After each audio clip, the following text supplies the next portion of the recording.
paano daw gagawin kung may libreng sakay daw ngayon, paano gagawin?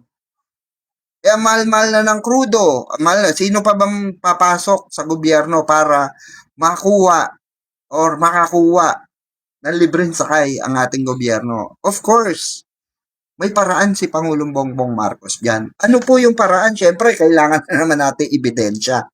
Diba? Kailangan lagi may ebidensya palagi. So, siyempre, kailangan natin ng ebidensya, matibay na ebidensya. Diba? Yun naman tayo palagi mga kababayan kailangan meron tayong ebidensya. So, ito yung ebidensya natin. Paano nga ba gagawin ni Pangulong Bongbong Marcos yung libreng sakay na hindi kailangang crudo ang gamitin? O, ito, pakinggan natin. Pakinggan natin.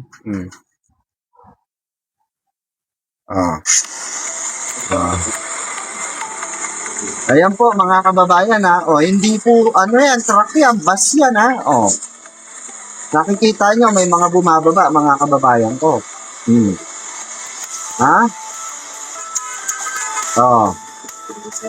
May sumasakay.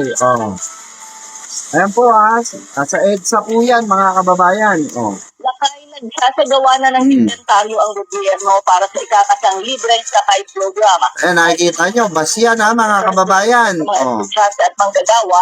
Madami po yan, mga kababayan, madami po yan. Dulot ng dulo sa Middle East. Ayon kay Executive Secretary Ralph Recto, ginagawa ang inventory para matukoy kung aling asset ng pamahalaan ang maaaring gamitin sa deployment at sino-sino ang maaaring magkaroon ng partisipasyon. Mas direkto, kabilang sa tinitingnan ang mga sasakyang pagmamayari ng gobyerno. Pagmamayari ng gobyerno. Yan po yung pagmamayari ng gobyerno.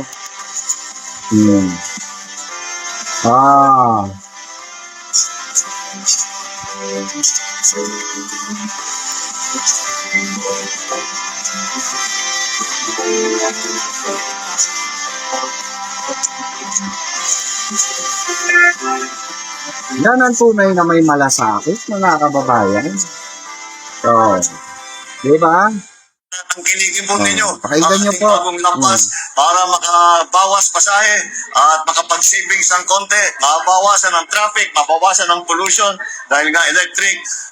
Malaking tulong po ito para sa ating sitwasyon dito sa Metro Manila na minsan napakatagal magantay bago dumating ang bus, napakabigat ng traffic, ang bagal-bagal ng takbo. Kaya mga kababayan, narinig nyo naman. O mga didilis, hindi fake news yan Hindi kagaya nyo. Literal kayong fake news. Yung tatay nyong karton ang fake news. Yung tatay nyong karton nag-iwan ng 32 million pesos ng estafa.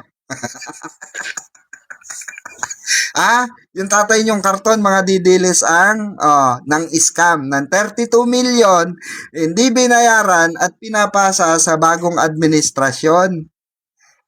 Kunin daw sa bagong administrasyon. Tama ba yun mga kababayan? 2019 pa yun pandemic yun mga kababayan. 2019, 2020 Imagine that mga kababayan, ganun katagal yun. Ano na ngayon, 2026 na. During that time, may budget ang gobyerno ni Duterte ron. Saan napunta ang 32 million? Tanungin nyo ang sarili nyo. Kagaya po, nitong scam na ito, itong 5 pinagmamalaki ng mga DD sheets or DD list na 5 buses, okay? 5 bus po ng OBP na pinagmamalaki nila na kumakain ng krudo, mga kababayan. Alam nyo kung bakit? Alam nyo kung bakit ko naitalaka ito? Dahil ito po ay kasama doon sa inaudit ng COAM overprice. Tandaan nyo po mga kababayan, kailangan ipaliwanag ni Sara Lustay muna sa impeachment complaint niya itong mga bases na ito. Kung bakit overpriced ito. Kailangan po kasi huwag kayong magyabang, 'di ba, ng mga bagay na katulad ng sa OBP, na bus ng OBP na pusang gala, overpriced pala. Kagaya ng isang motor na 1.3 million. na hindi niya maipaliwanag. Ito rin bus, mga kababayan, hindi rin niya maipaliwanag. Bakit ganun kamahal itong bus na ito? Okay? So, naglatag tayo ng matibay na ebidensya, naglatag tayo ng hinimay-himay nating ebidensya para sa pagpapatunay, mga kababayan, na tayo ay hindi fake news. Na ang ating binabalita rito sa Bengador ay legit na balita. Hindi haka-haka, hindi kuro-kuro, hindi chinimay-chimay, okay? Hindi budol, at higit sa lahat, hindi scammer. Ha? Oo, hindi nang-iistafa. Okay? Hindi kagaya ng puon nila na ano po, istapador. So hanggang dito na lang muna ang ating video, ang ating live, mga kababayan ko. Maraming salamat po sa inyong pakikinig at maraming salamat din sa inyong pagsuportan tunay dito po sa amin sa Bengador. At kung bago ka pa lang sa aming YouTube channel, don't forget to like and share. And of course, ito pong aming segment po araw-araw ay mapapanood nyo po yan. Maraming salamat po. At paki-follow na rin po kami sa Bengador Facebook page namin. I-type nyo lang Benga, tapos Beng, tapos space Ador. Okay? Beng Ador. Ganun po. So, eto mga kababayan, maraming salamat po. Ito po muli ang inyong lingkod, Birador Pikwa at your service. Sa mga hindi pa rin nakasubscribe sa akin, pakisubscribe na po ang Birador Pikwa. Ayan, type nyo lang Birador Pikwa, makikita nyo na po dyan sa inyong screen. Birador Pikwa Official. Ayan, maraming salamat at God bless everyone.